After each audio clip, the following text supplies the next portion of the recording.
El koan, ese juego irracional y aparentemente absurdo de preguntas y respuestas entre maestro y discípulo del esoterismo oriental asiático, es uno de esos estímulos al que el maestro somete al discípulo a lo largo de todo el proceso de iniciación, que conduce a que la conciencia dormida despierta a la realidad que tiene ante sí. En apariencia, el koan se plantea como auténtico despropósito. En realidad, es un intento de ruptura de la visión racionalista de la vida cotidiana y, sobre todo, de la relación causa-efecto, con la intención de que el discípulo salte por encima de lo aceptado para encontrar su propia ubicación en el desarrollo armónico del universo. El filósofo Kitaro Nishida nos dice: koan, el problema paradójico para la meditación, es creado para quebrar el intelecto. Todo esto solo tiene valor como un medio para aclarar la senda para la intuición. Está ideado solo para ayudar a abrir la puerta desde dentro.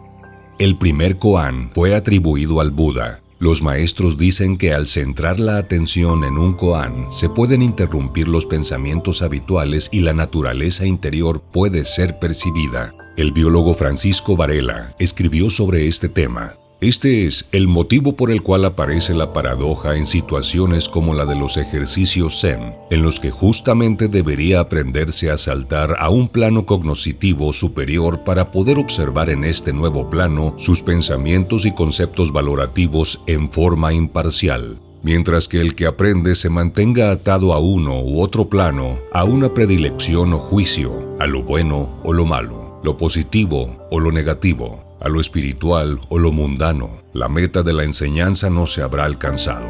Un buen maestro es aquel que puede transmitir vívidamente la reflexividad y lo entreverado de la situación hasta que el estudiante se vea obligado a extraerse de ella.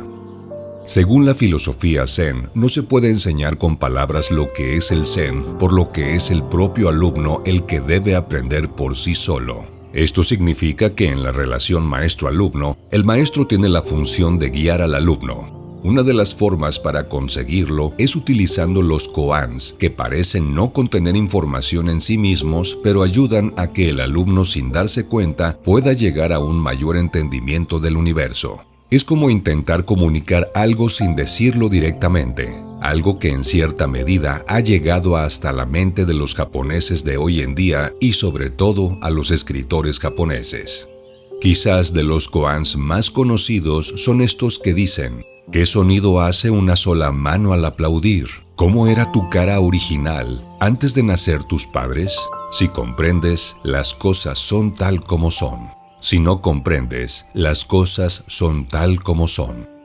Veamos un koan que nos intenta acercar al entendimiento de que el universo es inmutable y es nuestra mente la que lo interpreta a su manera. Dos monjes estaban discutiendo acerca de una bandera. Uno dijo: la bandera se está moviendo. El otro dijo: el viento se está moviendo. Sucedió que el sexto patriarca, Zenón, pasaba justamente por ahí. Él les dijo: ni el viento ni la bandera, la mente se está moviendo. Al terminar de leer un koan se nos queda un sabor agridulce. Nos quedamos por unos instantes en un estado alógico. Cuando estamos en un estado de perplejidad es cuando nuestro cerebro comienza a pensar de forma algo no lógica. Nuestros pensamientos se tambalean.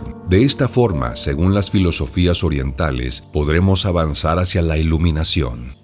El discípulo Doko se apersonó a un maestro Zen y le dijo: estoy buscando la verdad. ¿Cuál es el estado mental en el que debo perfeccionarme para controlarla? Dijo el maestro: no hay mente, de modo que no puedes ubicarte en estado alguno. No hay verdad, de modo que no puedes perfeccionarte para alcanzarla. Si no hay mente que perfeccionar, ni verdad por encontrar, ¿por qué tienes aquí esos monjes que se reúnen todos los días ante ti para estudiar el Zen y perfeccionarse mediante ello? Pero si aquí no hay siquiera un palmo de sitio, dijo el maestro, ¿cómo podría haber una reunión de monjes? ¿Y yo no tengo lengua? ¿Cómo podría entonces llamarlos o impartirles enseñanzas? ¿Cómo puedes mentir así?, dijo Doko. Pero si no tengo lengua que me permita hablar, ¿cómo podría mentirte?, respondió el maestro. Entonces Doko dijo con tristeza: no puedo seguirte, no puedo comprenderte.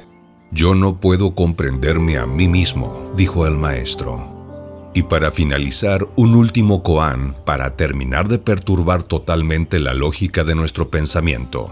Joshu preguntó al maestro Nansen, ¿cuál es el verdadero camino? Nansen respondió, el camino de cada día es el verdadero camino.